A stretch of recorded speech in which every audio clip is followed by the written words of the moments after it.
नमस्कार दोस्तों। आज आप सुनने जा रहे हैं मालती जोशी जी द्वारा लिखित कहानी प्रतिरोध। उसके पूरे बदन पर जैसे चिपकलियां रेंग रही थी। नंदोई का लिजलिजा स्पर्श याद करके उसे उबकाई आ रही थी। उनकी कामलोलुप्त दृष्टि मानो अब तक उसका पीछा कर रही थी और वासना में सने शब्द अब तक कानों में झनझना रहे थे। उस समय मन तो हुआ था कि एक तमाचा जड़ दे, पर रिश्ते आड़े आ गए, इसलिए सिर्फ धमकाकर छोड़ दिया। बदले में उन्होंने भी धमकी दे डाली थी, शिकायत करके तो देखो, इतना बदनाम कर दूंगा कि कहीं मुंह दिखाने लायक नहीं रहोगी। एक क्षण को मीरा सहम गई थी। अभी तो शादी को कुल जमा 6 महीने ही हुए हैं और वह कैसे दुष्चक्र में फंस गई है। उसकी शादी के बाद ननंद पहली बार सपरिवार घर आई है। उन लोगों की खातिरदारी में उसने कोई कसर नहीं छोड़ी। सुबह शाम पकवान बना रही है। ननंद को पानी का गिलास तक नहीं उठाने देती।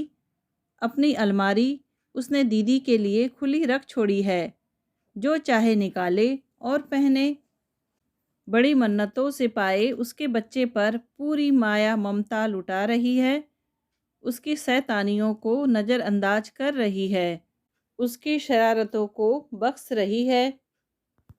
पर पता नहीं क्यों नंदोई के साथ वह सहज नहीं हो पाई। उसके अंतर्मन ने उसे सचेत कर दिया था कि इस आदमी की नज़र साफ नहीं है, इससे सावधान रहने की ज़रूरत है। शायद उसकी यही कोशिश उनके अहम को आहत कर गई थी। उनका पुरुष दर्प इस अवमानना से तिलमिला उठा था और शायद इस अपमान का बदला चुकाने के लिए ही वे मौके की तलाश में रहे हों। वह शाम के खाने की तैयारी में व्यस्त थी। दोपहर का खाना खाकर सुयश रोज की तरह दुकान चले गए थे। अम्मा जी बिटिया को लेकर सुनार के पास गई थी। मेहरी भी काम निपटाकर जा चुकी थी। उसी समय उन्होंने रसोई की चौखट पर खड़े होकर आवाज़ दी, क्यों, एक कप चाय मिल सकेगी क्या? उसका जी धक से रह गया। पहली बार उसे एहसास हुआ कि वह घर में बिल्कुल अकेली है। उसने हिम्मत जुटाकर कहा, आप बाहर चलकर बैठें, मैं वहीं ले आऊँगी। दरअसल उनके वहाँ खड़े रहने से उसे बहुत घबराहट हो रही थी। यहाँ पानी तो पी सकता हूँ या उसके लिए भी बाहर जाना पड़ेगा? उसने कोई जवाब नहीं दिया। चुपचाप एक गिलास भरा, ट्रे के एक सिरे पर उसे रखा और दूसरे सिरे से ट्रे पकड़कर उनके सामने कर दिया। मैं क्या अछूत हूँ जो इस तरह पानी दे रही हो? वे गुर्राए। मीरा फिर भी चुप रही और चाय की तैयारी में जुट गई। वह बात बढ़ाना नहीं चाहती थी। जीजा जी भी उसका मंतव्य समझ गए और चुपचाप बाहर जाकर बैठ गए। उसने बड़ी राहत महसूस की। चाय बनाकर वह धीरे से बैठक के कमरे में रख आई। उन्होंने अखबार से सिर उठाकर देखा। यह क्या, एक ही कप बनाकर लाई हो? तुम्हारा कप कहाँ है? जी, मैं शाम को चाय नहीं पीती। थोड़ा साथ तो दे सकती हो। चाय क्या कोई अकेले पीने की चीज़ है? जाओ, एक कप ले आओ, इसी में शेयर कर लेंगे। मुझे माफ़ कीजिए, रसोई में बहुत काम पड़ा है। कहकर वह जैसे ही जाने के लिए मुड़ी, उन्होंने उसका आंचल पकड़ लिया। जीजा जी, आप होश में तो हैं? उसने किसी तरह अपना आंचल छुड़ाते हुए कहा। होश में कहाँ हूँ, मेरे होश तुमने छीन लिए हैं। जीजा जी, आप घर के बड़े हैं, बड़ों की तरह व्यवहार कीजिए। बड़ा हूँ तो क्या, बूढ़ा तो नहीं हूँ। चाय का तो एक बहाना था। सोचता था उसी बहाने 5 मिनट मेरे पास बैठोगी, पर तुम तो जैसे मेरी छाया से भी दूर भाग रही हो। मेहमानों के साथ ऐसा व्यवहार किया जाता है? आप मेहमान हैं तो फिर मेहमान की मर्यादा में रहिए। नहीं तो नहीं तो क्या कर लोगी तुम? मुझे मजबूरन अम्मा जी से या इनसे शिकायत करनी पड़ेगी। और तुम्हारा वह मिट्टी का माधो मेरा क्या कर लेगा? मेरे सामने आंख उठाकर बात करने तक का तो उसमें ताब नहीं है। तुम शिकायत तो करके देखो, इतना बदनाम कर दूंगा कि कहीं मुंह दिखाने लायक नहीं रहोगी। आखिर क्या बिगाड़ लोगी तुम मेरा? इसके बाद मीरा वहाँ खड़ी नहीं रही। रसोई का दरवाज़ा बंद करके सीधे ऊपर अपने कमरे में चली गई और अंदर से दरवाज़ा बंद कर दिया। उसका तन मन अब भी घृणा से जल रहा था, हृदय भय से धड़क रहा था। इस व्यक्ति की खोटी नीयत को उसने शादी के मंडप में ही भांप लिया था। गरीब घर की लड़की थी मीरा, पर रूप राजा रानी सा पाया था। इसीलिए सुयस की माँ ने उसे बेटे के लिए मांग लिया था। मीरा के माँ बाप तो इस प्रस्ताव से ही धन्य हो गए थे। 2 बेटियों को ब्याह करके वे एकदम खोखले हो गए थे। 2 की चिंता और थी। ऐसे में यह प्रस्ताव तो एकदम वरदान ही था जैसे। बिना किसी दान दहेज के ऐसा घर वर जुटाने का तो वे सपना भी नहीं देख सकते थे। शादी के मंडप में ही जीजाजी को पहली बार देखा था। मजाक के नाम पर बड़ी भद्दी फप्तियाँ कस रहे थे और सब लोग हो करके हंस रहे थे। कभी कहते, भैया यह तो लंगूर के हाथ में अंगूर आ गया समझो। कभी कहते, इसी को तो कहते हैं छछूंदर के सर में चमेली का तेल। दीदी से बोले, यह भी हमारी तरह मावस पूनों की जोड़ी है, बस भूमिकाएं कुछ बदल गई है। दीदी बेचारी कटकर रह गई थी। घर आते ही अम्मा जी से बोले, अम्मा यह काम आपने बहुत अच्छा किया, आपकी आने वाली नस्लें सुधर जाएंगी। मीरा ने देखा था कि जीजाजी की हर टिप्पणी पर सुयस का चेहरा बुझ जाता था। पहले तो उसे हैरानी हुई थी कि कोई भी इस व्यक्ति को घुड़कता क्यों नहीं है, क्यों सब लोग इसकी बेजा हरकतें बर्दाश्त किए जा रहे हैं। बाद में पता चला कि ये इस घर के दामाद हैं, इनकी हर बात जायज़ है। तभी से इस व्यक्ति के प्रति मन में एक वितृष्णा, एक जुगुप्सा का भाव उपजा था। अब तो उसके साथ भय और क्रोध भी जुड़ गया था। उनके सामने जाने की इच्छा नहीं हो रही थी। करीब 7 बजे माँ बेटी बाजार से लौटी। अपनी आँखों से उन्हें रिक्शे से उतरते हुए देखने के बाद ही वह कमरे से बाहर आई। उन लोगों के आते ही जीजाजी बाहर चले गए।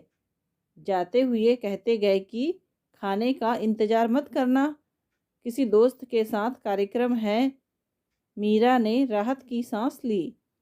उसने फटाफट खाना बनाया, सास ननद को खिलाया और कमरे में आकर लेट रही। पति की प्रतीक्षा रोज ही करती थी, पर आज दरवाज़ा खुला रखने का साहस नहीं हुआ उसे। किताब पढ़ते पढ़ते कब आंख लग गई पता ही नहीं चला। सुयस ने शायद 2-4 बार दरवाज़ा खटखटाया होगा, क्योंकि जब उसने दरवाज़ा खोला तो उनका मूड काफ़ी उखड़ा हुआ था। किसके ख्यालों में खो गई थी कि मैं इतनी देर से दरवाज़ा पीटता रहा और तुम्हें सुनाई नहीं दिया? उन्होंने तल्ख स्वर में पूछा। सॉरी, पढ़ते पढ़ते पता नहीं कैसे आंख लग गई। आंख लगाने का शौक इन दिनों ज़रा ज़्यादा चढ़ा हुआ है। ये क्या कह रहे हैं आप? सुयस ने कोई जवाब नहीं दिया। गुस्सा चेहरे पर हावी रहा। जूते पहने पहने ही वह बिस्तर पर लेट गए। आप फ्रेश होकर आइए, मैं खाना लगा रही हूँ। मैं खाना नहीं खाऊंगा। क्यों? बाहर खाकर आया हूँ। वह कहना चाह रही थी कि खाकर आए हैं तो क्या हुआ, मेरे साथ 2 कौर खा लीजिए, पर उनका मूड देखकर चुप रह गई। पलंग पर उनके सामने बैठकर उसने बात शुरू करने की गरज से कुछ बोलना शुरू ही किया था कि वह चीख कर बोले, लीव मी अलोन, मेरे सामने नौटंकी मत करो। मीरा स्तब्ध रह गई। इतना घुन्ना आदमी इतनी कड़वी कठोर बात कैसे कह गया? मीरा जानती है कि सुयस हमेशा एक हीन ग्रंथि से ग्रस्त रहते हैं। वे अपने को मीरा के योग्य नहीं समझते। पता नहीं कैसे उनके मन में यह बात बैठ गई है कि मीरा ने परिस्थिति से मजबूर होकर ही शादी के लिए हाँ की होगी। यह एहसास उन्हें बेचारा सा बना देता है। वे कभी खुलकर अपनी कोई बात नहीं कहते, किसी तरह की फरमाइश नहीं करते। उसने कभी उनकी ऊंची आवाज़ नहीं सुनी। फिर वे आज अचानक इतने आक्रामक कैसे हो गए? उसका मन एकदम चौकन्ना हो गया। कहीं यह सब नंदोई की करतूत तो नहीं है? बाहर कहाँ खाया? होटल में? साथ में कौन था? क्या फौजदारी करोगी जो इतने सवाल दाग रही हो? अच्छा, जाने दीजिए। एक बात बताइए, आपके जीजाजी आपके लिए पूजनीय हो सकते हैं, पर क्या वह विश्वसनीय भी हैं? सुयस एकदम चौंक कर उठ बैठे। जीजाजी को बीच में क्यों ला रही हो? आप उन्हीं के साथ गए थे ना? सुयस चुप रह गए। उनका मौन ही स्वीकृति था। उन्होंने मुझे धमकी दी थी कि अगर मैंने उनकी शिकायत की तो वे मुझे बदनाम कर देंगे, लेकिन वे इतने कायर निकले कि उन्हें मेरे शिकायत करने तक भी सब्र नहीं हुआ। उन्होंने पहल करने में ही अपनी कुशलता समझी। मैं अभी आई। कहाँ जा रही हो? उस आदमी को उसकी औकात तो दिखा दूं। वैसे यह काम आपको करना चाहिए था, पर जब आपको अपनी कुंठाएं सहलाने से ही फुर्सत नहीं है तो अपनी लड़ाई मुझे ही लड़नी होगी। सुनो, बेकार का तमाशा मत करो। और वे जो मेरा तमाशा बनाने पर तुले हैं, मुझे बदनाम करने की धमकी दे रहे हैं और कर रहे हैं। वह दनदनाती हुई सीढ़ियाँ उतर गई। मेहमानों का कमरा खाली था। अम्मा जी के कमरे में बैठक जमी हुई थी। अम्मा अपने बड़े से पलंग पर बैठकर छालियाँ कतर रही थी। लालन को गोद में लेकर बिटिया रानी पास ही बैठी थी। जमाई राजा पान चबाते हुए सामने कुर्सी पर बैठे थे। वे अपनी लफाजी झाड़ रहे थे और माँ बेटी तन्मयता से उन्हें सुन रही थी। अम्मा, आपने बड़ी गलती की। बस गोरा रंग देखा और रीझ गई। अरे, पहले कुलशील देखती, फिर लड़की घर में लाती। ये छोटे घरों की लड़कियां रासलीला रचाने में बड़ी माहिर होती हैं। वो तो आपके आशीर्वाद से मैं बच गया, वरना मैं तो ठगी गई बेटा। हीरा समझकर कांच उठा लाई। मुझे क्या पता था? अम्मा बोलते बोलते एकाएक रुक गई। उन्होंने दरवाजे पर खड़ी मीरा को देखा। कुछ देर को कमरे में सन्नाटा छा गया। सबकी नज़रें अपनी ओर उठती देखकर मीरा मंथर गति से कमरे में चली आई और सास के पलंग के पास खड़ी हो गई। ये किसकी रास लीला का वर्णन हो रहा है जीजाजी? जरा हम भी तो सुनकर देखें। उसने स्पष्ट देखा कि सास और ननंद ने घृणा से मुंह फेर लिया है और जीजाजी अपनी कुर्सी पर बैठे कस मसा रहे हैं। आपने बताया नहीं जीजाजी, किस रास लीला का बखान हो रहा था? सब तुम्हारी तरह बेशर्म नहीं होते, समझी? तुम्हें करते लाज नहीं आई, पर वे बेचारे कहते भी झिझक रहे हैं। मीरा ने सास की टिप्पणी पर कोई ध्यान नहीं दिया। वह एक टक नंदोई को घूर रही थी। आखिरकार जब उसकी दृष्टि का ताप सहा न गया तो वे उठ खड़े हुए। अम्मा, मैं चलता हूँ। जिस तिस के मुंह लगने की मेरी आदत नहीं है। ऐसे कैसे चले जाएंगे जिया जी? उसने लपक कर उनका हाथ पकड़ लिया और ननंद की गोद में लेटे बेटे के सिर पर रखकर कहा, अब बोलिए जीजा जी, आप अम्मा जी को जो गाथा सुना रहे थे, क्या वह सच है? जीजा जी के माथे पर पसीना छलक आया। पिछले 3-4 दिनों से वे जिस स्पर्श के लिए लालायित थे, वह आज वज्र की तरह कठोर और अग्नि की तरह दाहक लग रहा था। मीरा की मुट्ठी में पड़ा उनका हाथ मानो नाक पास में जकड़ गया था।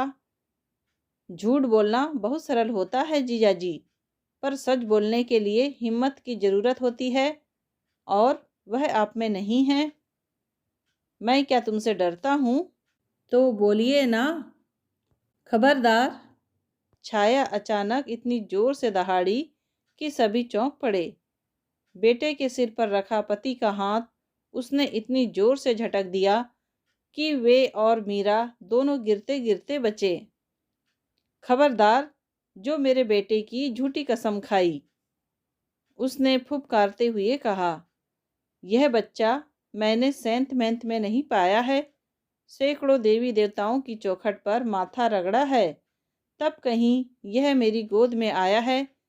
इसे मैं तुम्हारी काली करतूतों पर बलि नहीं चढ़ने दूंगी। क्या बक रही हो? तुम्हारा दिमाग तो ठीक है। वे गुर्राए। मुझे आंखें मत दिखाओ, मैं कोई गलत नहीं कह रही हूँ।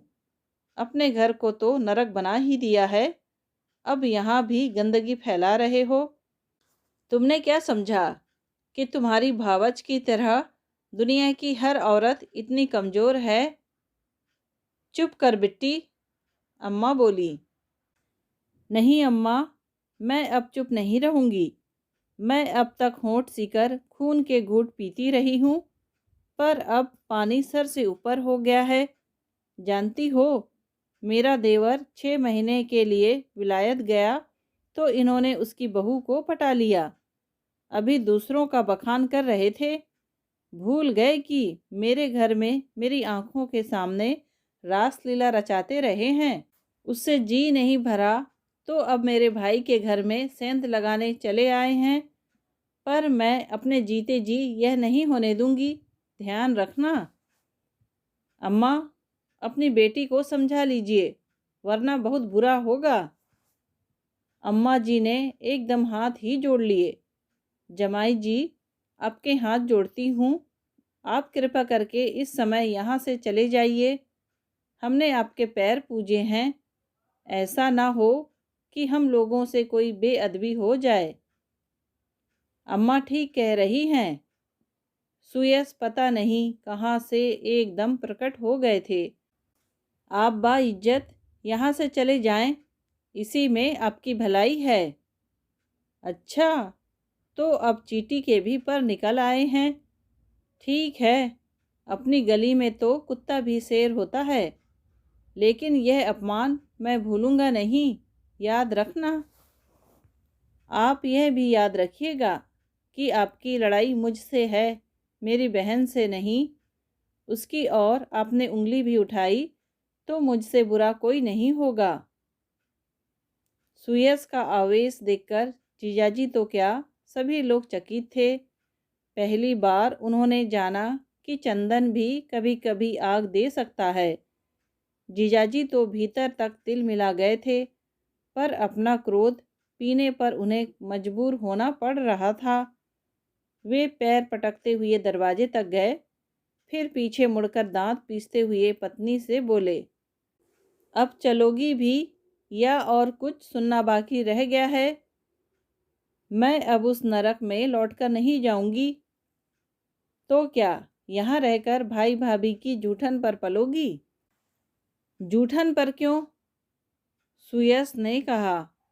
यह घर उसका भी है, आधे की वह भी हकदार है। यहाँ मालकिन बनकर रहेगी। ठीक है, शौक से रहे, पर 4 दिन बाद रोते हुए मेरे पास आएगी तो मैं नहीं रखूँगा, कह देता हूँ। उनके जाते ही कमरे में एक भीषण सन्नाटा छा गया। केवल मेहमानों के कमरे से सामान के उठापटक की आवाज़ आती रही। घटनाक्रम को देखकर मीरा तो जैसे पत्थर ही हो गई थी। उसकी बात तो हाशिए पर चली गई थी और एक नई समस्या सामने खड़ी हो गई थी। छाया एकाएक ज्वालामुखी की तरह फट पड़ी थी। वर्षों से संचित आक्रोश बाहर निकल पड़ा था और उस आवेग में पता नहीं कितना कुछ बह गया था। उसे अब लौटाया नहीं जा सकता। थोड़ी देर बाद सदर दरवाजे की आवाज़ आई। इस घर का परम आदरणीय अतिथि अनादृत होकर जा चुका था। उस असहनीय नीरवता को मीरा ने ही तोड़ा। ननद के दोनों हाथ हथेली में लेकर बोली, मुझे माफ़ करना दीदी, मेरी वजह से इतना बड़ा कांड हो गया, आपका घर छीन गया, पर क्या करूं, इतना बड़ा झूठ मैं बर्दाश्त नहीं कर पाई। उसका अफसोस मत करो मीरा, वह घर मेरा कभी नहीं था। तुम क्षण भर को एक झूठ बर्दाश्त नहीं कर पाई। मैं तो इतने बड़े झूठ में बरसों से जी रही हूँ।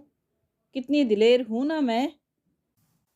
सचमुच आपकी बहादुरी की तो दाद देनी पड़ेगी।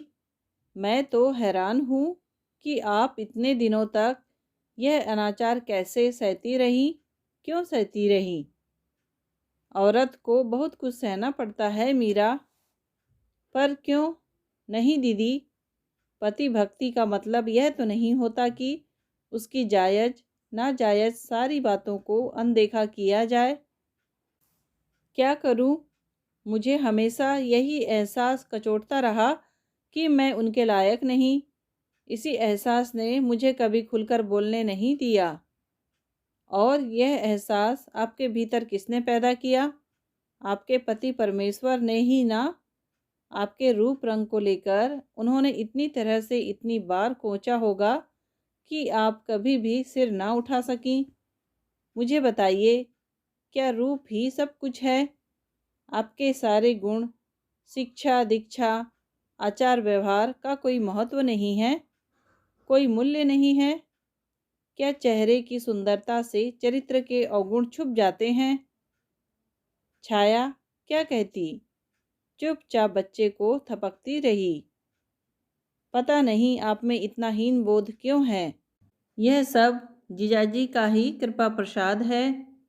यह नुस्खा उन्होंने आपके भाई पर भी आजमाया है। शादी वाले दिन से बेचारे यही ठाने बैठे हैं कि यह शादी मैंने बेमन से की है। परिस्थितियों ने मुझसे मजबूरन हाँ करवाई है। उन्हें आश्वस्त करते करते मैं थक गई हूँ, पर वहम का तो कोई इलाज नहीं होता। पता नहीं कैसे आप उस गलीच माहौल में इतने दिन रह लीं, पर मुझ में इतनी हिम्मत नहीं है। मैं ऐसे वातावरण में सांस नहीं ले सकती जहाँ चौबीसों घंटे आप पर संकालू नज़रों का पहरा बैठा हो, जहाँ रोज नए सिरे से अपने आप को साबित करना पड़े। आज के बाद तो मेरा यहाँ रहना एकदम ही असंभव है। अम्मा जी, अपने बेटे से कहिएगा सुबह मुझे मेरे घर छोड़ आएंगे। तुम किस घर की बात कर रही हो बहू? तुम्हारा घर यही है, अम्मा ने दृढ़ता से कहा। तुम इस घर की लक्ष्मी हो, तुम कहीं नहीं जाओगी। जिसे जाना था वह चला गया है। उनके जाने से क्या फ़र्क पड़ता है अम्मा जी? मेरी लड़ाई उनसे नहीं है, तुम्हारी लड़ाई मुझसे है, मुझे पता है, सुयस ने कड़क कर कहा। पर रात के 12 बजे उसका शंखनाद करने की ज़रूरत नहीं है। चुपचाप सोने चलो और दूसरों को भी सोने दो। उनके स्वर में आदेश था, पर आंखों में एक आग्रह, एक मौन निमंत्रण था। पति का यह स्वरूप वह पहली बार देख रही थी, पर उसके भीतर एक नई खुशी ने जन्म लिया था और सुयस का यह रूप उसे आनंदित करने लगा था। विस्मय विमुग्ध सी वह चुपचाप सीढ़ियाँ चढ़ने लगी। दोस्तों, कहानी सुनने के लिए आपका धन्यवाद। कहानी पसंद आई हो तो प्लीज़ लाइक शेयर और सब्सक्राइब ज़रूर कीजिए।